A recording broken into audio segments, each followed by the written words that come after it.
All right, you've got your architect's beautiful design in hand, permits approved, ready to build, and you send the plans out to contractors for bids.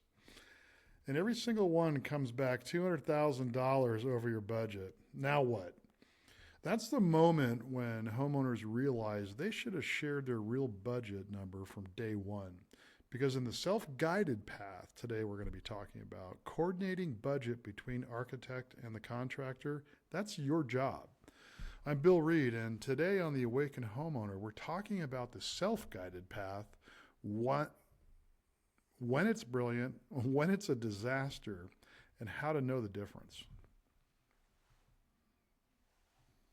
All right, welcome back to the Awakened Homeowner. I'm Bill Reed, your home building coach. And if you listened to last week's episode 42, you know we talked all about what I called the guided path, what most people call the design build process or design build construction, where one company acts like your travel guide and handles your entire building journey from concept to completion. Well, today we're flipping the script. We're talking about the self-guided path, what the industry calls the traditional construction, or it could be called design bid build process, where you plan your own trip, you're booking your own flights, you're researching your own hotels, you're mapping out what to see in each city, and you're coordinating everything yourself. And here's the thing, both paths can get you to an amazing destination, but the experience of getting there, completely different. The skills required, completely different. And whether you should choose one over the other, that depends entirely on who you are, what kind of project you're tackling, and honestly, how much you enjoy or can tolerate being in the thick of things in a space you probably have never been. And here's the thing. So by the end of this episode, we're going to understand exactly what the self-guided path involves, when it's actually the better choice, not just the cheaper one, and most importantly, how to know if you were really cut out for it. Because here's what I've learned in 35 years. Taking the self-guided path when you're not prepared for it is like backpacking through Europe with no experience, no language skills, and no backup plan. It can be done, but man, it can also turn into disaster real quick. So let's go ahead and dig into this episode. Okay. So what exactly is the self-guided path? Let me give you the travel version first, and then we'll get into the construction reality. With the self-guided path, you're planning your own European vacation. You're not hiring a travel company to arrange everything. Instead, you're researching flights, you're booking hotels, you're mapping out daily itineraries, you're coordinating transportation between cities, and you're making sure everything connects properly. You have total control over where you go, where you stay, and what you experience. But you're also responsible when the train schedule changes, when the hotels are overbooked, or when you realize you accidentally booked hotels in two cities 400 miles apart on the same night, right? Now let's translate that into construction. I call this the three-phase reality. In construction terms, the self-guided path, which the industry calls the traditional construction or design bid build, happens in three distinct phases, and this is really important for you to understand. Phase one is the design aspect of a project. You hire an architect or a designer independently. It's possible that you may have interfaced with a home builder to begin with, but ultimately, unless you're buying some pre-packaged home design, ultimately you end up working with an architect or some type of designer to design your home. They create your plans, your specifications, your construction documents. They work for you, not a builder. They are focused entirely on translating your vision into a complete set of buildable plans. That's phase one, design. Phase two is the bidding process. And as we get deeper into this journey of mine, the Awakened Homeowner journey, I'm going to have multiple episodes on the bidding process, but I'm going to just introduce it here because if you're going to go it alone, if you're going to go on your own, if you're going to do the self-guided path, the bidding process, you will be right immersed in the middle of it. And once the design is complete, and I mean 100% complete, and if you've listened to previous episodes, I'm talking about architectural design, structural engineering, all of the consultants have provided their work, and they are assembling an entire, what I call a bid package for you, so that you can distribute that to different builders to get comparable prices. So sometimes the plans are even permitted, and we'll talk about that and how deep you should go with the plans before you get bidding. But essentially, these plans are ready to build. You send those plans out to multiple contractors for competitive bids. They provide pricing based on the completed design. They're seeing the finished product on paper and telling you what it will cost to build. That's phase 2. So phase 1 is design, phase 2 is bid, phase 3 is build. You select a contractor based on their bid, their qualifications, their timeline, you sign a contract, and construction begins. At this point, the design phase is basically done. Changes now cost money in the form of the infamous word change orders. So here's the critical detail. These phases happen sequentially, not simultaneously. Design finishes before bidding starts. Bidding finishes before building starts. There's no real overlap. There are a few ways that you can protect yourself during the design process that I did talk about in the design process little mini series I did, and that's called budget checkpoints. And you can go back and listen to those during the early design process episodes that I did, because there is a way, kind of like a hybrid version of what I'm talking about between the guided design build process and the self-guided process where you are right in the middle of everything. So as you can see, this is going to be very different from the guided path we talked about last week, where design and construction teams work together from day one. Now in my book, in the prologue, I tell the story of two couples, Ben and Jane, versus the McMillans, and Ben and Jane took the self-guided path. They hired an architect independently. I called him Bob the gatekeeper. But here's what happened. Ben and Jane never shared their real budget number with Bob. They said things like, "We want the best, and we'll figure out the budget as we go." Bob designed to their wish list. Beautiful plans, complex features, premium everything. And then when the bids came in, Ben and Jane were shocked, way over what they could actually afford. This is actually a chronic problem in this business. And this is going to be a big part of my mission with the Awakened Homeowner, is to not get yourself into that position. And that is what all of these previous episodes have been about, is going through the discovery period, we'll call it, early on, and deciding which path you want to take. And that's what we're doing today. We're talking about two different primary paths that you can take to protect yourself. So now who's at fault here? Both of them. Ben and Jane didn't communicate their budget clearly and honestly. Bob didn't force that budget conversation early enough. In the self-guided path, you as the homeowner must drive budget transparency from day one. That's your responsibility. Professional architects will make that a priority, but a lot of times it can get pushed to the wayside for one reason or another, and a lot of it is almost subconscious because the designer does not feel that the budget is at the top priority of the homeowner and really enjoys designing, so they're going to create a masterpiece. But the good ones really do genuinely want to understand how much you want to invest in a project, because even though they might be getting paid, they're wasting their time if you're not going to ever build this project, and they could be spending their time with other clientele that have more realistic budgets. So that is a really big message here, is that in both paths, actually, you really need to understand how much you want to invest in your project. We call it budget. I call it investment. They're kind of the same thing, but not really. And you getting a grip on that is going to help guide your design team. So the McMillans in this story, they had an integrated team coordination. So budget was being validated throughout the design process, and there were no surprises. So think of yourself as a general manager when you're doing this self-guided path, and we're going to just keep digging deeper on this, and that you are literally in the middle of the process, whereas in the previous design build guided solution, you're kind of in the peripheral. You're letting the design and the construction team kind of fight it out for you. So that's the framework. 3 phases, each handled independently. But here's where it gets real. In this model, guess who sits in the middle coordinating all 3 phases? Like I said, that's you. You are in the middle. And if you're going to be in the middle, my suggestion is don't do it unless you've had experience, at least one of you you and your spouse has had experience, or that you have an architect that you can really, really trust to help you. It's not necessarily a bad thing to choose the self-guided path. It actually can be a very good thing if you're prepared for it. But let's be crystal clear about what this means. You're not just the homeowner, you're the general manager of the entire operation. You're coordinating the handoff from the design to the construction. There's a big gap in many industries, and building is not much different.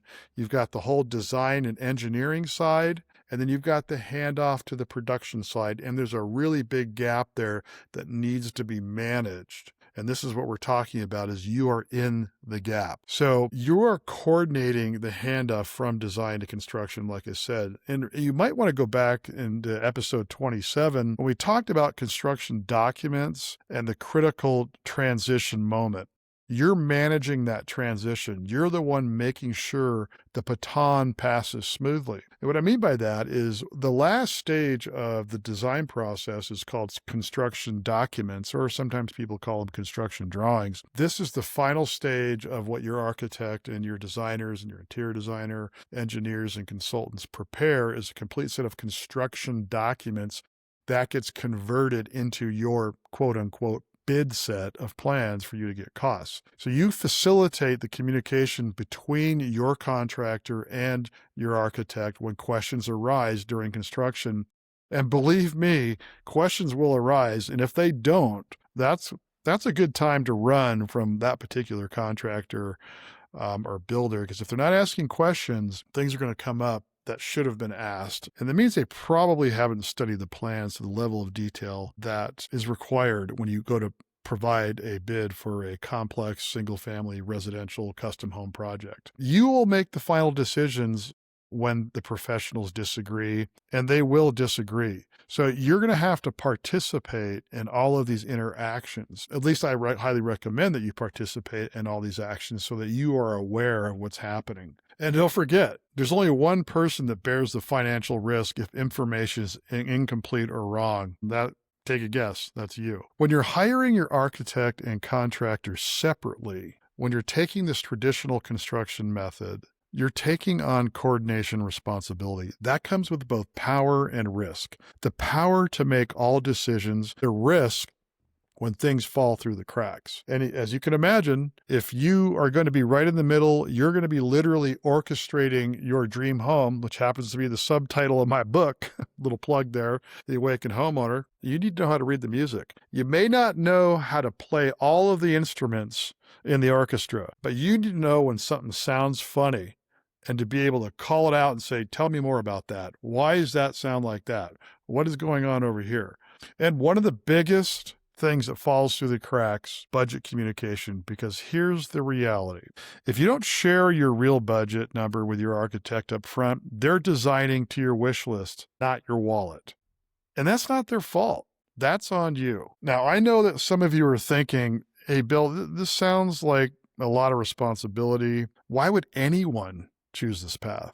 Well, that's exactly what we're going to be talking about next, because the self-guided path comes with three powerful forces that might make it absolutely perfect. All right, here's what most people miss about the self-guided path. When it's done right, with the right homeowner, it's not the budget option or the default option, it's the strategic option, because the self-guided path gives you three powerful forces that you simply cannot get with the guided design build path. So let me walk you through them. So force number one, maximum control, and I mean maximum. You select every professional independently based on your criteria. You can interview 5 different architects and choose the one who's the best fit for your specific project, not the one who happens to work for a design build firm. You can interview several contractors, get competitive bids, and choose based on value, not just price. You're looking at qualifications, experience, communications, the communication style, references, and you're making the choice. You control the design process. Your architect works directly for you with no construction bias, no internal company pressure. They're focused entirely on translating your vision really into a reality. You control the bidding process. Multiple contractors are competing for your business. You're seeing different approaches, different pricing strategies, different timelines. And if someone isn't performing, you can change the team members. Now, this gets complicated. You can't just fire your architect mid-design without consequences.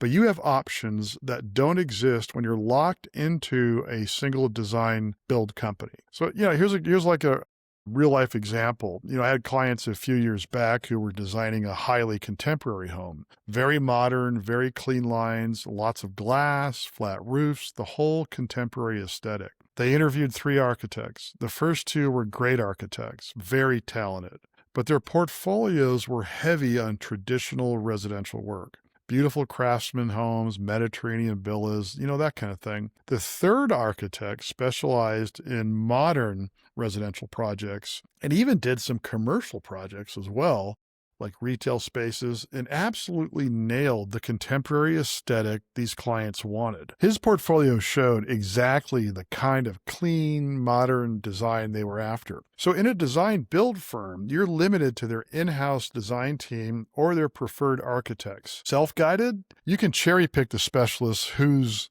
the perfect match for your project. Now, in my experience operating a design build business for decades and decades, I was able to overcome this one specific challenge about having one designer on staff that had a very set architectural style that they preferred or they gravitated towards. I had multiple designers working for me.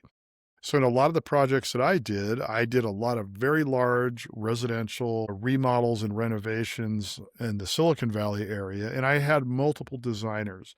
And I was also very careful about the designers that I hired to make sure that they did have kind of a broad, diverse style, or they could at least respond well with what the client's style was. So you have to be careful when you're interviewing design build firms to make sure that there are either more options within the firm for the design so that you can make sure that they can generate and produce the style that you like. That's a really big thing to understand when you are interviewing design build companies. And of course, in the self-guided path, you have a lot more freedom to be able to go out and find, but you also have a lot more work and a lot more understanding to try and hunt down these people that are like your perfect fit. So you're just going to have to make a decision at some point. Am I the type of person that wants a lot of help and doesn't have a lot of time? Then you're going to go into the design build guided path. And if you're not, if you really want to dig in, have a lot of experience and spend hours searching and scrutinizing for architects and designers, then self-guided path might be a good choice for you. So to be clear, this maximum homeowner control over the construction process means you're not locked in to one company ecosystem. You're picking best-in-class professionals for each role. So force number 2, optimal visibility. So this force number 2, I call optimal visibility.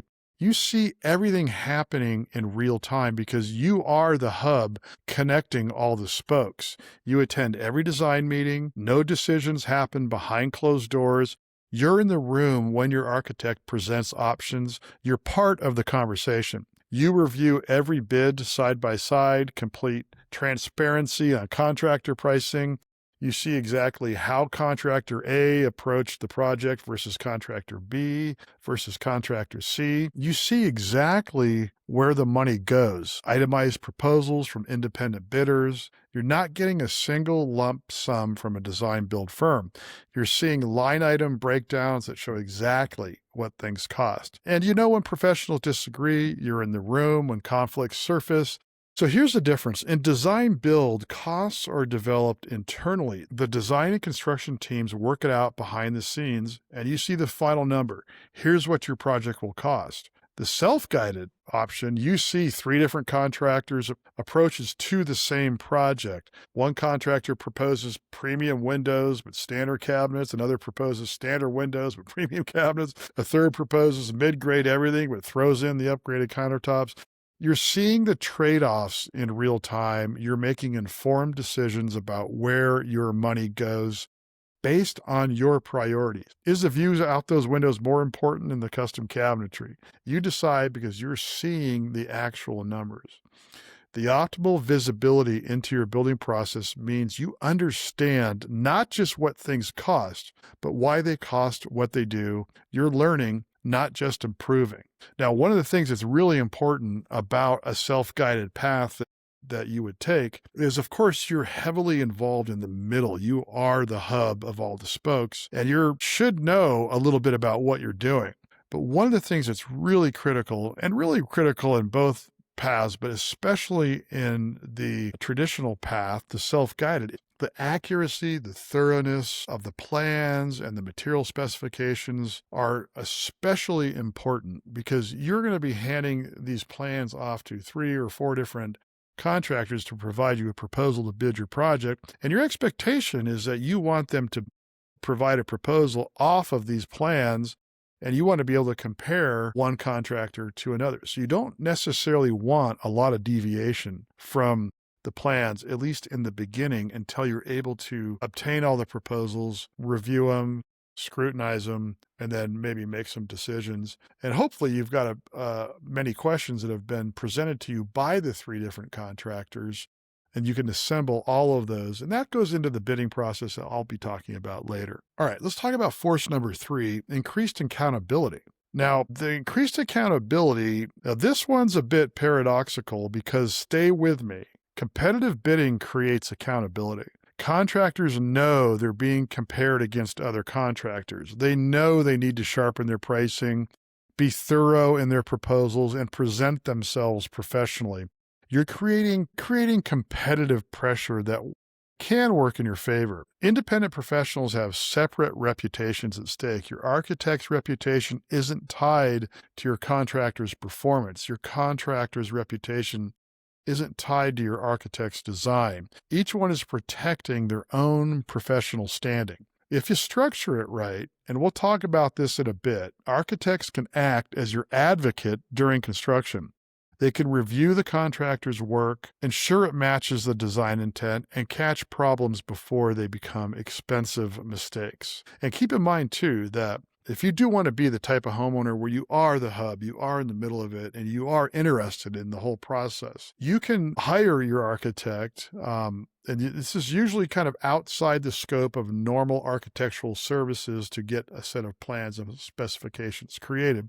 But you can hire your architect to help you facilitate the bidding process by vetting contractors, by submitting the plans for bids, by reviewing bids versus the scope of work. So keep in mind that there is kind of like a hybrid version if you truly are interested. The design build process, though, the guided, is also a really good solution if you just want to, budget's maybe not at the top of the priority. It is important, but you really want to just have somebody just hold your hand all the way through the process, and that's where the design build can really come in handy for you. So like I said, you've got 3 or 4 contractors reviewing the same plans, identifying the same potential issues, asking the same questions, or maybe even asking different questions. And that redundancy helps surface problems early. So it's almost like the bidding process can act as an additional quality assurance program for you. And if they spot something in the plans that doesn't make sense or is incomplete, or a specification is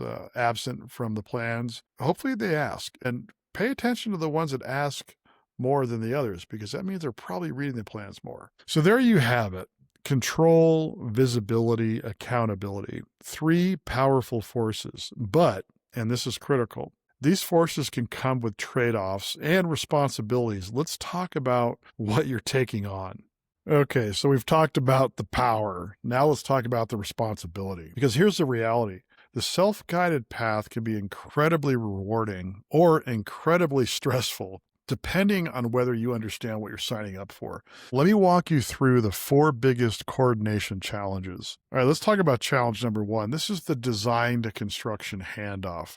This is where the $200,000 mistakes happen, and I'm not exaggerating, and here's how it goes down. Design progresses without contractor pricing verification. And here's the critical part. This usually happens because the homeowner either didn't share their budget with the architect, or they shared an unrealistic budget. Now, that's not always the case. Sometimes homeowners do take effort to share their budget or how much they want to invest in their property. And somehow, some way that gets lost in the excitement of the design and get blindsided. So maybe you said, yeah, we're flexible on budget. Maybe you said, let's see what it costs. Maybe you gave a number, but it wasn't your actual limit. It was wishful thinking. So your architect designs based on your vision, your wish list, your imagination, your inspiration images, and it's beautiful. It's exactly what you wanted on paper. If the design gets completed, you get permits, everything looks ready to go. Now you send the plans to your contractors for bidding, and the bids come back, and they're 40% over your actual budget capacity or how much you really wanted to invest in the property. Now you're stuck. You've already paid your architect maybe $20,000, $30,000, $40,000 for design work, sometimes a lot more for very high-end custom jobs. You've already paid for permits, perhaps, but you cannot afford to build what was designed. So what are your options at that point? Option one is scale the design back. Pay your architect again, another $10,000, $15,000 to redesign, reduce the scope, simplify the details, then resubmit for permits, which cost more money and more time. Option two, find cheaper finishes and materials, compromise on quality.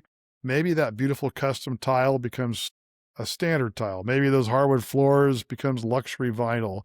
You're building a lesser version, of what you design. Or option three, increase your budget, drain more savings, take on more debt, create financial strain. None of these options are really that great, and all of them are really expensive. So going back to my Macmillan Tale of Two Homeowners, I called it, in the prologue and epilogue of my book, and I even have a episode here in the podcast where I tell the whole story because people were asking about it. And the Macmillans, the success story for my book, they avoided this nightmare because they had an integrated team. Their architect and their contractor, their design build team, were coordinating costs during design. No surprises. And then Ben and Jane, they lived this nightmare. Their architect, Bob, like I said, gatekeeper, designed a complex roof system, custom steel work, premium finishes, all beautiful, all expensive without coordinating the costs. And when the bids came in, they were devastated. So real example from my own career. I had clients who hired a very talented architect, beautiful design, got it permitted, sent it to 5 contractors. Every single bid came back it was like $150,000 to $200,000 over what they, told me their actual budget was. Why? Well, when I asked them what they told their architect about budget, they said, we told them we were flexible, and wanted to see what it would cost. And so the architect designed to their wish list, complex roof system, multiple levels and valleys. Like I said, custom steel work for the canopy, premium finishes, blah, blah, blah. Gorgeous on paper, expensive to build. So who's at fault? Honestly, both. The homeowner didn't communicate a firm budget number. The architect didn't push hard enough for that number, and both assumed it would work out. It didn't. They had to pay the architect another $15,000 to redesign and simplify and resubmit for permits. They lost 4 months of time, and honestly, they lost some of the magic, right, of their original design. So that's kind of the handoff nightmare. This design to construction coordination challenge is the single biggest risk in the traditional construction method. And it starts with you being crystal clear about budget from day one. It's not enough to say, I want to stay around X. Your architect needs to know this is the absolute ceiling. Help me design the best possible project within this number. So that's the handoff risk, right? This is when you break these services apart, you now become immersed in the middle of it. And if you don't know that this needs to have attention paid to it, that you can do budget checkpoints during the design process if you decide to do the self-guided option for your path because you want to be heavily involved. There are ways to mitigate that problem, and that is sharing your budget goals, your investment goals, and that is doing budget checkpoints with your architect, with builders during the design process. And I've talked about this many times in the previous episodes. So it's not all doom and gloom.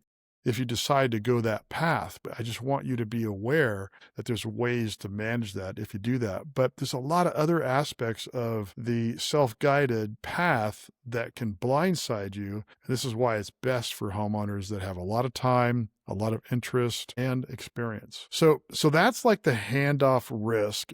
But even when you prevent that disaster, challenge number 2 is waiting. Your time commitment, and you will hear architects talk a lot about this, about their clientele, is the clients that invest the time, communicate well, do their own research, their own due diligence, and work with the design team have the best experience. And also the architects and the designers and the builders have the best experience. But what I'm talking about is right now in this number 2 challenge is specifically your time, because you are the hub, you are the coordinator, and the coordination takes hours, weeks, months. It can be considered another job, right? And it can be a fun job. It can be you're building your dream home. It can be really, really fun as long as we achieve our goals here at the Awakened Homeowner, which is to enlighten, empower, and protect you. And I'm still on that mission, not giving up. So your time, you are attending separate meetings with your architect during the design phase. You're meeting with your interior designer separately and with the architect. You might even be involved in some of the structural engineer and other consultant meetings so you can understand what you're getting yourself into for your big renovation or your new home. And then you'll have separate meetings with your contractors during the bidding phase, and then weekly construction meetings. Even each meeting is 2-3 hours by the time you drive there, meet, drive back. You're facilitating information exchange. Contractor has a question about the plans, they call you. You call the architect. Architect provides an answer. You relay it to the contractor. You're the conduit. And I want you to keep something in the back of your mind about this whole process, and I'll do an episode about this in the future, is you can hire your architect as a construction administrator. And a lot of times construction administration begins with helping you with the bidding process, but also will hold your hand and the contractor's hand all the way through the construction process and kind of be your advocate, be your agent during the construction process, and pay attention to everything that's being built to make sure it's being built to code, to plan, per the design that the architect envisioned, the right materials are being installed, and that goes on and on and on. Architects will even review the progress payment requests that contractors submit. So keep in mind that if you truly want to have that self-guided experience, you can supplement that with an architect or a designer. You can ask them to provide an optional construction administration in their proposal, and then you can make an informed decision about that. And if you're building a complex custom home project, especially if you're building it out of the area of your primary home, I highly recommend that you consider having your architect pay them whatever they need to do the construction administration, because they're probably going to save you money in the long haul, and they're going to make sure that your expectations are met. So if you're in this whole self-guided option, you're the conduit of information back and forth, back and forth. And it's kind of a good thing too, because now you know every single thing that's going on in your project and your dream home that might be a once in a lifetime thing. The other thing you're doing too with your time is you're reviewing bids in detail. You're not just looking at the total number at the bottom. You're actually comparing light items across multiple proposals. Why is contractor's A electrical bid $10,000 higher than contractor B? And what are they including that the other isn't? You're making decisions when maybe professionals disagree. Should we use this flashing detail or that one? This window type or that one? You're researching, learning, deciding. You're managing schedules, ensuring design completes on time so that the bidding can happen. You're ensuring bidding happens efficiently so construction can start as planned. Can you see we're talking about a job here, and you're learning at the same time if you haven't done this before. So you got to keep in mind that, you've got to keep in mind the realistic time, estimates here, 10 to 20 hours per week during active design and bidding phase, not to mention all of the research time that you'll be doing on your own for products and materials and finishes. Perhaps you need to find other design professionals to help, like interior designers, kitchen and bath designers. So it's not just for meetings, it's for research, for decision making, for problem solving, when conflicts arise. And, I've had clients do this where, I had one client that was a successful business owner, very smart guy, very capable, because a lot of the stuff we're talking about is project management, which those principles could apply just about to any project management position in any industry. It's a lot of the same ideas, same principles, but he thought it'd be easy for him to coordinate everything. I manage teams at work. How hard can this be? And then 6 weeks into the design, he calls me exhausted. Bill, I'm spending 15 hours a week in meetings, on phone calls, making decisions. I'm falling behind on my own work, and I just didn't really realize how much time it's going to take.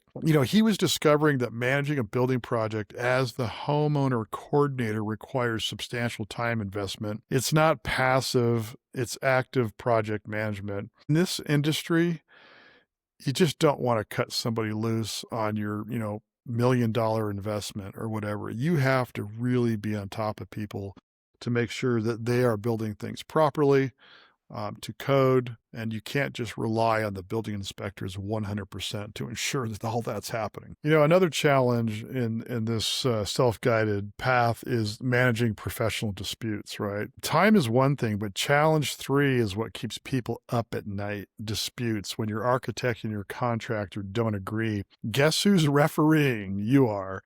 The architect says the design is complete and buildable. The contractor says critical details are missing. Who's right? You have to figure it out.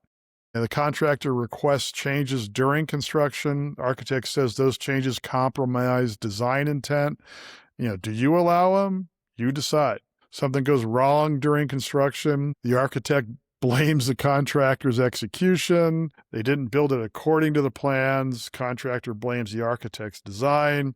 It's the whole pointing fingers thing, right? The plans didn't account for this condition. Who pays to fix it? You're stuck mediating without the technical expertise to know who's actually right. So this is why relationships and trust matter enormously in the self-guided construction path. You need professionals who communicate well, who assume good intent, who solves problems together rather than pointing fingers. So the best mitigation, hire your architect for construction administration, like I just mentioned. That means they don't just design and disappear. They provide oversight during the design. They provide oversight during the build. They review the contractor's work. They answer questions. They ensure the design intent is being followed. They become your advocate and your technical expert during construction. I know I'm repeating myself there, but I can't emphasize that enough. All right, let's move into challenge number 4.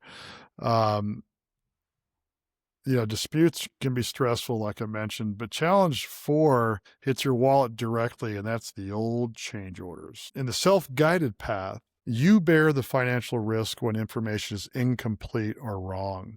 Now, it's not to say you can't have recourse with your design professional, but that's not usually the case because this is an ongoing relationship. So in design build, the guided path we talked about last week, one team owns the complete package, right? So if something's missing from the plans, if there's an error, if there's a conflict, they typically absorb that cost. It's their responsibility to deliver a complete, coordinated set of documents. In the self-guided, if your architect's plans are incomplete, your contractor issues a change order and you pay. And this is where a lot of people get into trouble because they go out and try to find, the best deal, quote unquote, they can get on plans and not hiring, qualified designers such as licensed architects. They're hiring draftspeople, and they didn't even know they were hiring draftspeople. They thought they were hiring a qualified designer. And you kind of get what you pay for here, and there are consequences to having inferior plans and specifications, so unknowns come up. It's not the contractor's responsibility to find these problems before the construction begins. They may find them and ask you questions and clarify it before they provide the proposal. They may not. I mean, these guys are busy people. They don't have time to be your quality control person. So they're going to just bid it per the plans, submit you the proposal, And then when they go out there to remove that wall that you wanted to open up the space and realize that it's impossible without major structural beams, guess what? Phone rings Monday morning. I can't do what you want to do. Let's get your designer involved. Designer gets involved. Oh, I didn't realize that, and comes up with a revision that's a $25,000 change order to accomplish the primary objective of the design. This happens all the freaking time in this business, and it's very frustrating. And part of that is because of unqualified designers, inexperienced homeowners. It's like the perfect storm, and we're trying to not put you in that position. So be careful when you start thinking about tackling all of this yourself without help. It doesn't mean you have to go to the design build model, but you might need help with an owner agent or having your designer oversee the construction, having a structural engineer review the plans before you actually go out to bid and before you go get permits. So if your contractor misses something during the bid, discovers it later during the construction, now you're in the middle of negotiating who pays for that oversight. Unfortunately, contractors will come to homeowners, and I don't agree with this, but contractors will come to homeowners and say, "Oh, I'm sorry, I missed this on my bid. I'm going to have to charge you more." That might even be illegal, but it's certainly immoral and not very good business practice, but it can happen. So now you might get into some debates because you are in the self-guided path. If you make changes during construction, and yes, you can make changes, you're negotiating pricing with no internal cost basis, really, to verify if the price is fair. You just don't know. And that's, again, where your architect might want to chime in for you and say, "Hey, what's going on here?" So there is industry data out there that shows that traditional construction, this self-guided thing I'm talking about, can see 10 to 30% more change orders than design build projects. And that gap is the coordination gap. It's the space between independently hired professionals, your builders, your designers. Your best protection: complete detailed construction documents and thorough contractor vetting, both of which we'll talk about in a few minutes. So those are kind of the four big challenges with this self-guided path. The handoff, where budget disasters happen, the time investment that's way more than most people expect, managing disputes between professionals who don't work together normally, and bearing the financial risk when things fall through the cracks. So these aren't deal breakers, they're realities, and for prepared homeowners, they can be manageable, but you'll need to go in with your eyes wide open. So now, hopefully you're getting the idea, and you're getting an idea of the power and the challenges. Let me tell you exactly really who's perfect for this path. All right, so after hearing all that, the power and the challenges, you're probably asking yourself, "Bill, am I cut out for this? Should I take the self-guided path, or go with the guided path we talked about last week?" It's kind of a good question, right? At this point, let me give you the framework to answer it honestly. So let me paint you a picture of the homeowner who absolutely thrives on the self-guided path and see if it kind of sounds like you. First, experience. You've completed projects before, even smaller ones. Maybe you remodeled a bathroom. Maybe you finished a basement. Maybe you managed a commercial build at work. You understand how construction works. You know what questions to ask. You can spot BS from a mile away. Second, time availability. You have 10 to 20 hours per week to dedicate to this project during the design and bidding phases. Remember, I'm in this mode of larger scale remodels and custom homes that you're planning. And that's real time, this 10 to 20 hours. It might even be more. Evenings, weekends. So it's not, "I'll squeeze it in." It's not, "I'll make it work somehow." You actually have those hours available. You can attend meeting, review documents, research decisions without sacrificing your job, family, or your sanity. Third, your disposition. You're organized, you're detail-oriented, you're comfortable making decisions with incomplete information. You don't panic when conflicts arise. You solve problems methodically, you document things, you follow up, follow up, follow up. And then fourth, connections. You have trusted referrals for design and construction professionals. You're not just Googling architects near me and hoping for the best. You've got names. You've got recommendations from people whose judgment you really trust. And the enjoyment factor is the next one. This is huge. You actually enjoy learning about construction. You find it engaging, not torturous. You want to participate deeply. You want to make strategic decisions.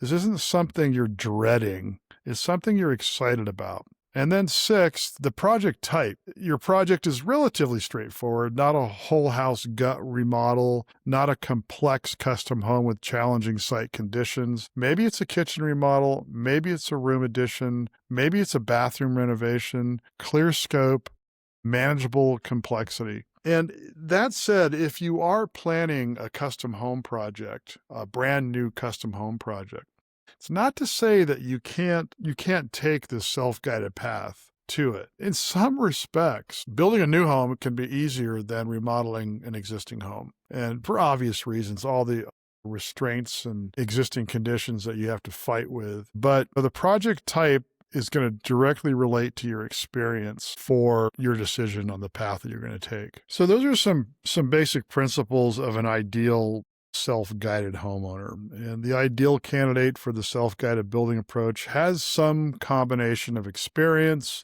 available time, strong organization skills, and trusted professional connections. No single factor really disqualifies you, but the combination matters. All right, so let's do this. Let's go through some self-assessment questions, and let's make this more concrete. So you can ask yourself right now, and answer them honestly, not how you wish you'd answer, but how you'd actually answer today. Do I have 10 to 20 hours per week to dedicate to this project during the design and bidding phases, not to mention the construction part? If the answer is no, you're already stretching yourself thin. If your job is demanding, if you've got young kids and every spare minute is precious, that's a strong signal towards a guided path. If the answer is yes, if you genuinely have that time available, if you can protect it, if you can show up consistently, that's a check mark for self-guided. How about this one? Have I successfully managed a construction project before, even a small one? The answer is no. That doesn't automatically disqualify you, but it does increase your risk significantly. You're learning the language, the process, the realities while you're coordinating. That could be challenging. If the answer is yes, you understand what contractors mean when they talk about change orders and submittals and allowances. Here's the next one. Do I have verified, trusted referrals for both an architect and a contractor? If the answer is no, you're starting with significant risk. Your vetting strangers can be hard. It's not impossible.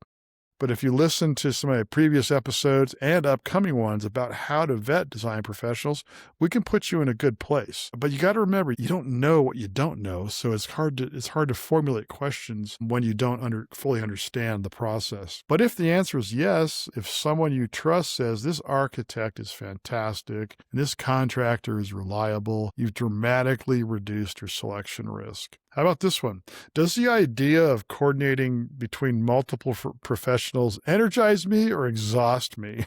And you got to be honest. Does the thought of being in the middle, facilitating communication, making decisions, resolving conflicts, does that energize you or does it sound exhausting? If it sounds exhausting, be honest with yourself.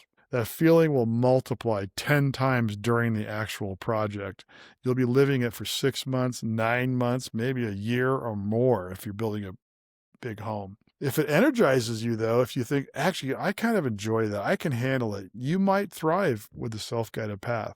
I like this one. Is my project relatively straightforward or is it highly complex? Is it a simple kitchen remodel, bathroom renovation, room addition? Self-guided can work great. Whole house remodel, complex custom home, major structural changes, challenging site conditions. The guided path can reduce massive risk, but don't be afraid to go with the self-guided path.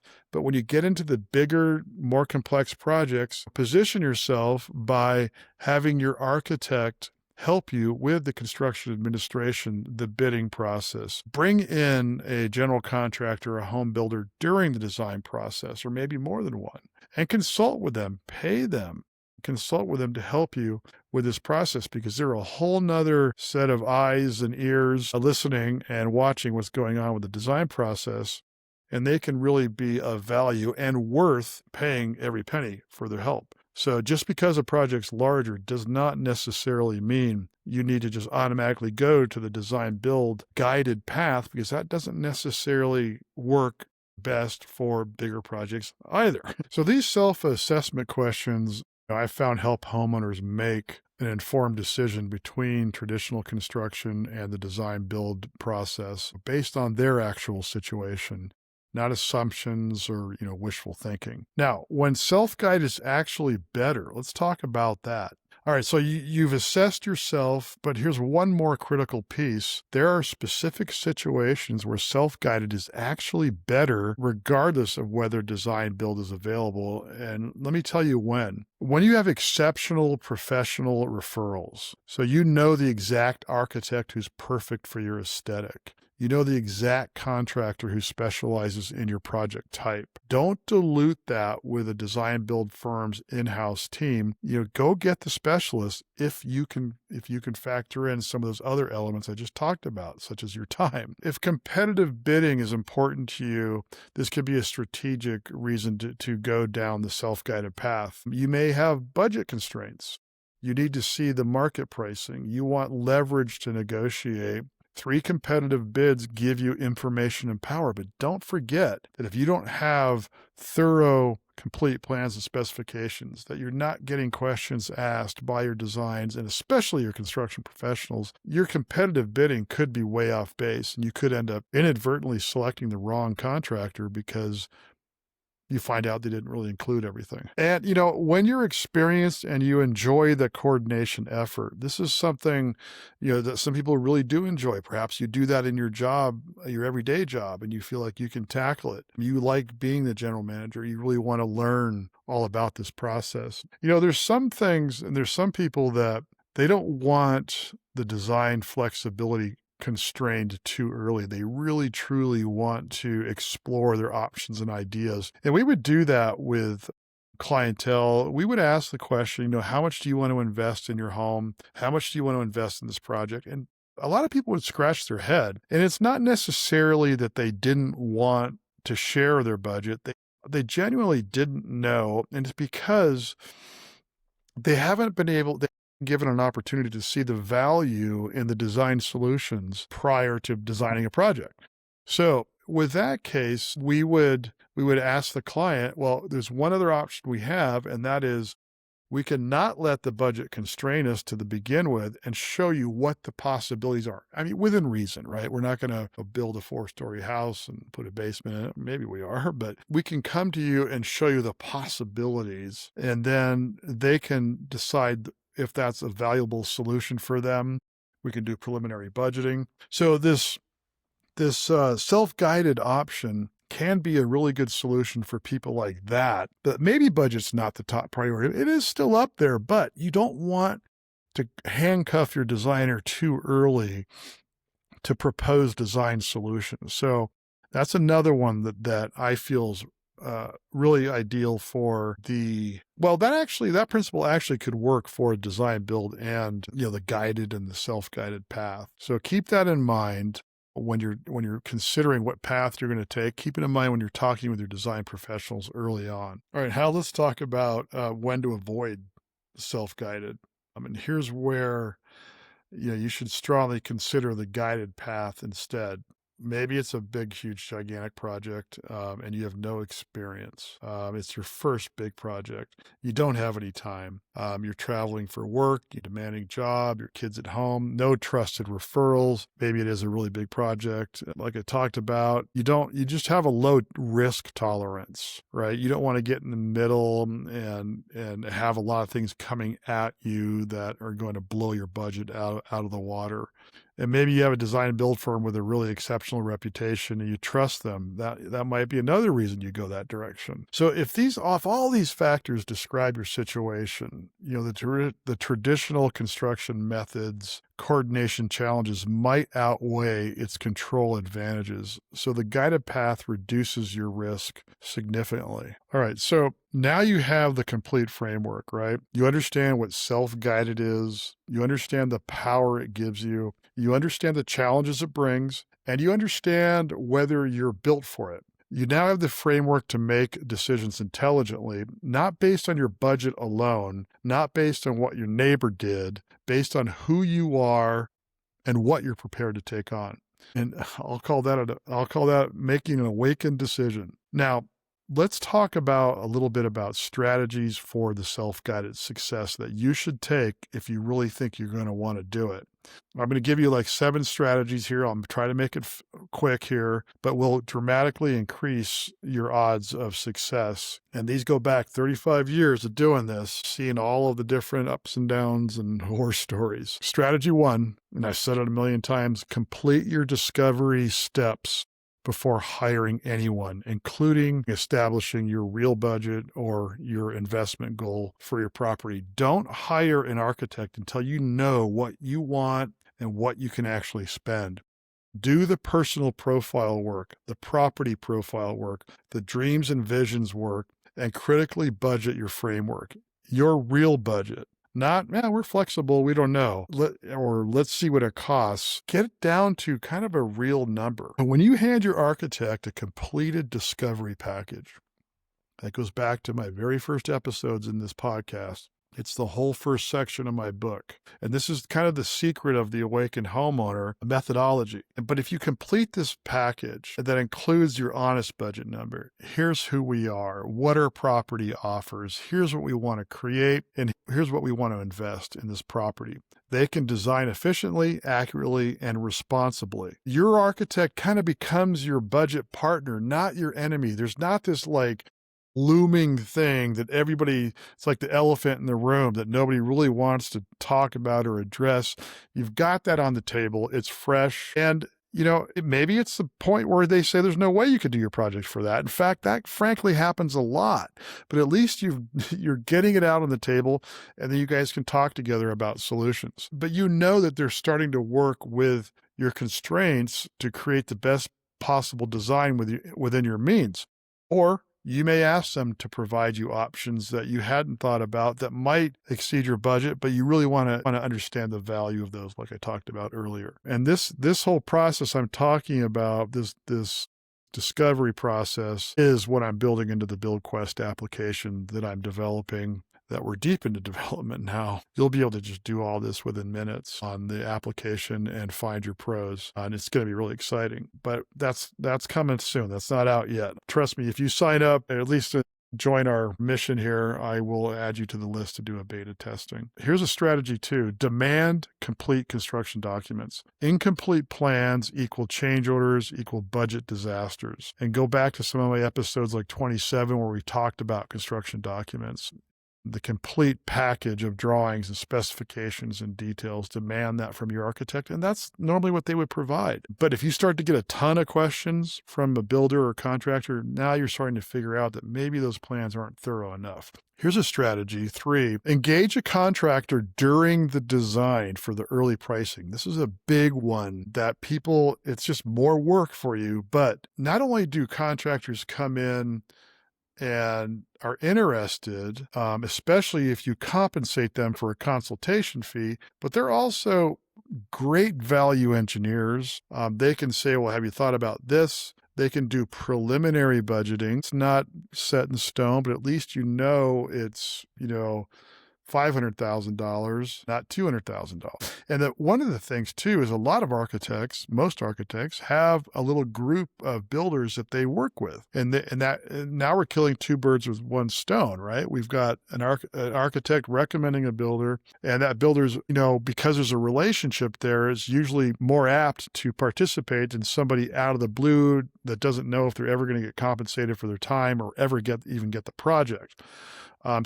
Getting through in my design process episodes, I talk about the budget checkpoints, and there's 2 of them one in schematic design, one in design development, where you can stop and pause and say, oh, this is great. Look how great this design is. Can I afford it? And start bringing in the contractor. The next one, strategy 4, is hire your architect for construction administration, right? And we talked about that. That's a really good person to lean on. Strategy 5 is you're able to get multiple bids and compare intelligently. And I'm going to get into the bidding process deeper into the podcast here.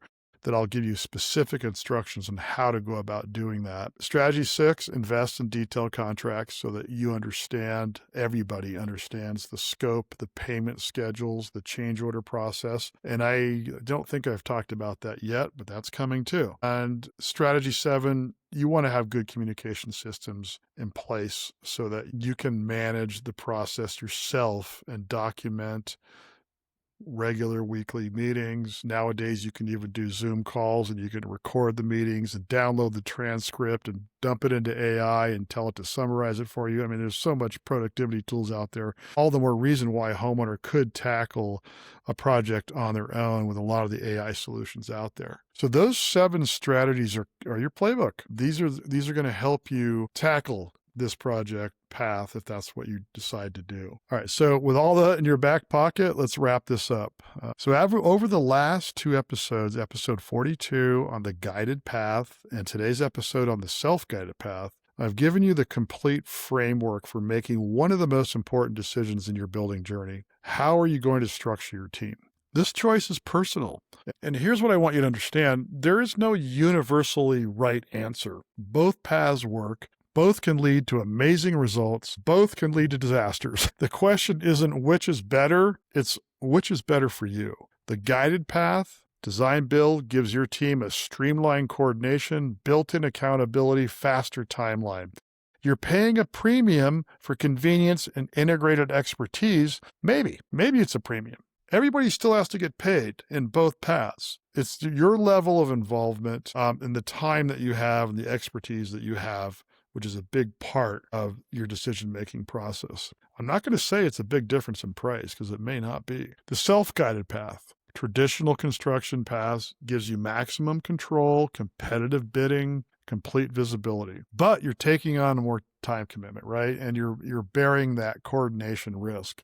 Your choice depends on your experience, your time, your project complexity, your trusted referrals, and your personality. So there's really no formula. It has to do with this honest self-assessment. And when you're going through your discovery process early on and you have this information at your disposal, be thinking about this in the back of your mind. How much do I really want to put into this? How much can I put into it? So choosing between design, build, and traditional construction, it's a strategic decision based on your unique situation, not a question of which project delivery method is objectively superior. So as you think about your path, here's what I want you to do next. Whether you choose guided or self-guided, your next step is the same. Complete your discovery work. You can go to Amazon. You can download my book if you want. You can listen to the free episodes that I've talked about all this. If you read the book, you'll see the discovery section in the beginning. And then at the end of the book,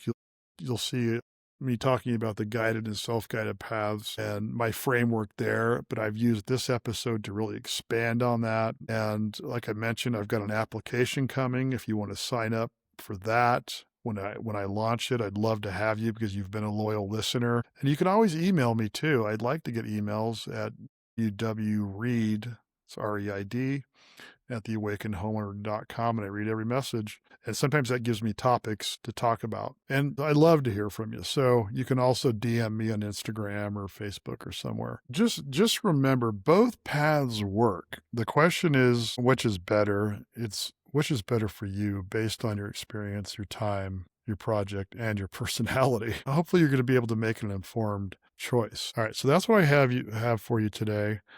I'm Bill Reid, your home building coach. Let's go make it happen.